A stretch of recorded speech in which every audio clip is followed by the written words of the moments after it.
Hey, what up, y'all? Mr. Cruz here, the littest teacher you never had, back with another video. And in today's video, it's kind of going to be a more conceptual thing. I wanted to talk to you guys about EQing and how EQing helps make your mixes better. So it's really going to be more about the concept, and I'm not really going to use any examples. We're going to save that for part 2 of this video. So if you want to skip to that part, you can go ahead and click the link in the description below to fast forward you to that section. But this section is strictly for people if you've heard a lot about EQ, you understand what an EQ does, but you're not quite sure what it is that you're doing with your EQ, that you're still not getting clear mixes and you're still not getting things to sound good. This will hopefully be a video that you can use, that you can reference to help you understand how you can use EQ to get better sounding mixes and get a lot more clarity in your mixes, versus hopefully finding some sort of application that you can recognize maybe what it is that you're doing wrong when it comes to using an EQ. Okay, so for starters, what I have here, there's a free app that I use a lot of times called Photopea. Photopea is just like a graphic editor. It's like Photoshop and Adobe and all these other things. Anyways, but what I have here is, this is kind of like a makeshift graphical EQ. So a lot of EQs kind of are arranged in this sort of way, where you have your low end, your mid high, your mid lows, and all that jazz. Sometimes you'll have more bands, sometimes you'll have less. But for this example, I just kind of went with a standard, typical 4-band EQ. Okay, Cannon. Daddy, bring it up. So in this EQ, what we see here is we see each EQ has its own color reference. So what that means is that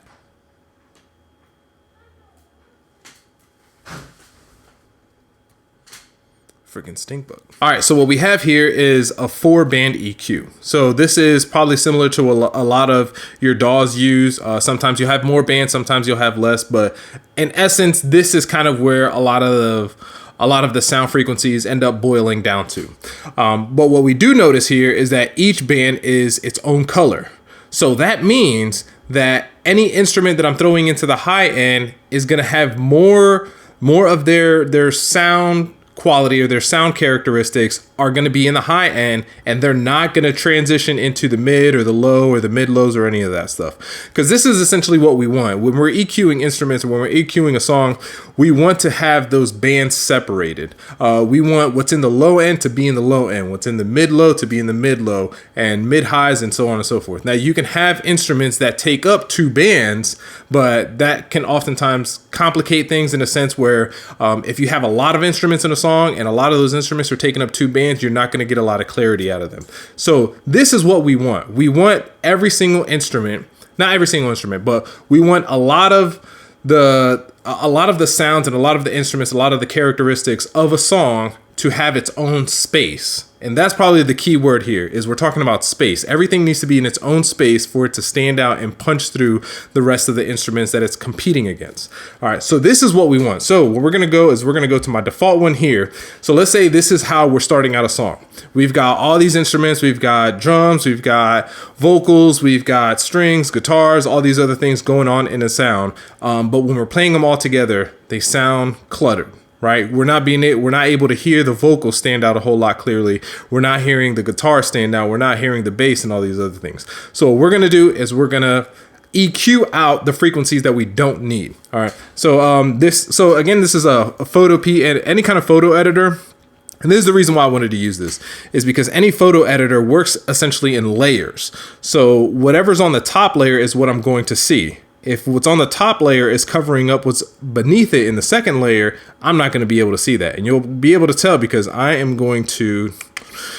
Actually, no, because I put the opacity on them. All right, so never mind. So let's start with here. So I labeled this one as strings and guitars, right? But again, I want this to look like this in the end. So strings and guitars, let's say my strings and guitars, those are usually more of the high end of my frequency spectrum. So I'm going to take that and then I'm going to condense it to only take up the high end. Boom.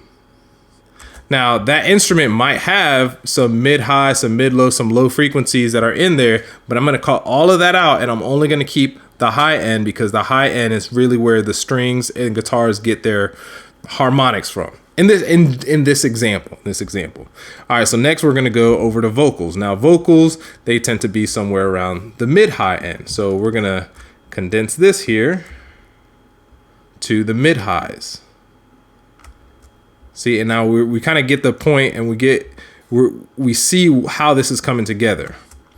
So then I'm going to do the same thing with my keys. My keys are probably going to be somewhere around the mid-low range.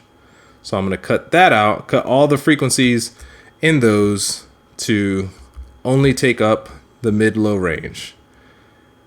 And then lastly, we're going to take our bass, and our bass is usually going to occupy all of our low end, all of our low range.